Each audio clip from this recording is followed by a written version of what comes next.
Hello, my name is Peyton Koenig, and today I'll be talking about CBMs or curriculum-based measurements. So I'll kind of explain what a CBM is, when and how it should be used, some ethical considerations to make when using them, and how it helps teachers make important decisions in the classroom.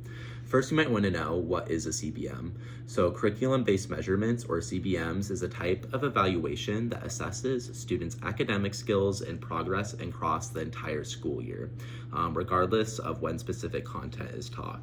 So unlike curriculum-based assessments, which are more directly aligned with the daily lessons that students are receiving, curriculum-based measurements measure progress toward end-of-the-year outcomes and academic standards. So some items on CBMs might not have been taught yet. So for example, in math, a CBM may include items on fractions, decimals, percents, and word problems, even though some items like percents might not have been taught yet.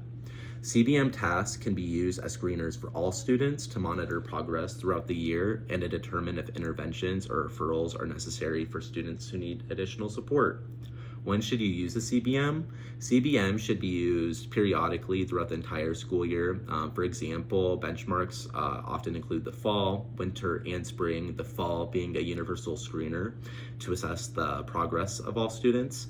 And then progress monitoring, on the other hand, happens more frequently, weekly or bi-weekly, for students who are receiving interventions or additional supports. In relation to the RTI, or response to intervention model, CBMs can help screen students at the tier 1 or 1.5 level, so the whole class, and if students within the class are identified as needing additional supports. Progress monitoring becomes more intensive at tiers 2 and tier 3. If CBM data shows that a student falls below the 25th percentile in proficiency, it could indicate the need for a referral to special education or an IEP evaluation. Of course, referring to multiple sets of data to make this conclusion, or it could indicate a need for a class-wide intervention if a majority of the class is falling below the 25th percentile. How should CBMs be used in the classroom? So CBMs can be kind of categorized into three main types: general outcome measures, skill-based measures, and mastery measures. And each type serves a different purpose in assessing and supporting student progress. So first, general outcome measures. These measure progress toward long-term goals by using a single task or item that encompasses multiple skills. So for example, oral reading fluency tasks assess various skills like decoding, fluency, and comprehension working together. Advantages to general outcome measures: they're efficient, so fewer assessments are needed. They're useful for universal screening, progress monitoring, and determining performance levels. And then a disadvantage is that there's a lack of precision for identifying specific problem areas. So the second one, skill-based measures. These measure progress toward long-term goals using multiple tasks. Each task addressing a specific skill. So for example, one task might measure addition facts, and then the other task might measure subtraction fact. So on a worksheet, 1 through 5 might measure addition facts, and 6 through 10 will measure subtraction facts. So some advantages to this is there's a greater precision for identifying strengths and areas of need. They're useful for universal screeners, progress monitoring, and performance evaluation. And then some disadvantages are, since there's a smaller sample size for each skill or fewer problems for each skill, that might limit the alignment with the current lessons that students are receiving daily in the classroom. And then it might not fully capture student growth across broader goals. And then the third one, mastery measures. These focus on short-term goals that are tied directly to current instruction. They're often teacher-created, and examples include exit tickets or quizzes aligned with specific lessons. Advantages to this are they're directly aligned to what's being taught, allowing for immediate instruction adjustment by the teacher, can guide follow-up assessments to ensure mastery. And some disadvantages are they only predict short-term goals or short-term progress, since they're so directly aligned with current instruction, so they can't really predict long-term outcomes. And there's a limited scope for addressing broader skills or goals. So teachers might use CBMs to screen all students, to progress monitor students, and to assess how well students are grasping current lessons. So what are some ethical and privacy issues? When using CBMs, it's critical to protect student privacy.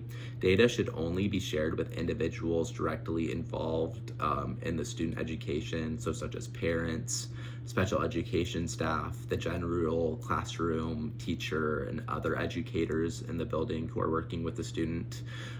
Also, while CBMs are a powerful tool, we need to ensure that data is only used as one part of a larger picture of a student's abilities. So for example, local norms might show a group of students performing below average compared to national norms, but this could reflect contextual factors like available resources or school demographics rather than individual ability. It's important to interpret data thoughtfully and avoid making assumptions. So CBM data can drive important decisions in the classroom. So they can be used for screening. Universal screeners identify whether students need general classroom support, targeted interventions, or educational evaluations. Special education evaluations. So for example, if a student scores below the 25th percentile on a benchmark assessment, it may signal the need for additional support, or if a majority of the class is falling below the 25th percentile in proficiency, it may indicate the entire class needs support. It can be used for progress monitoring. This tracks whether interventions are effective. For students receiving individualized instruction, weekly CBM tasks help determine if they're progressing toward end of the year goals, like mastering grade level reading standards. It can be used for educational planning. CBMs help teachers decide what to teach and how to teach it. And using CBM data, teachers can implement instructional strategies and adjust their current lessons to meet students' needs. And then they can also be used to make referrals. So CBM data can be used in decisions to refer students to special education services. And then where can you find CBM resources? So in class, we talked about DIBELS, or Dynamic Indicators of Basic Early Literacy Skills. So DIBELS provides standardized measures for assessing literacy skills, including phonemic awareness, fluency, and comprehension, and is ideal for both screening and progress monitoring. It offers teacher and student copies for each task, along with specific instructions to ensure a consistent administration. And then when should you share data with who and why? Or who should you share data with and why? So CBM data should be shared with individuals who are directly involved in supporting a student's learning, such as other teachers, administrators, parents, or special education staff.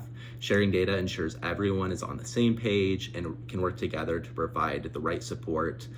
Parents especially benefit from understanding their child's progress, as it strengthens their homeschool connection and motivates students to keep improving.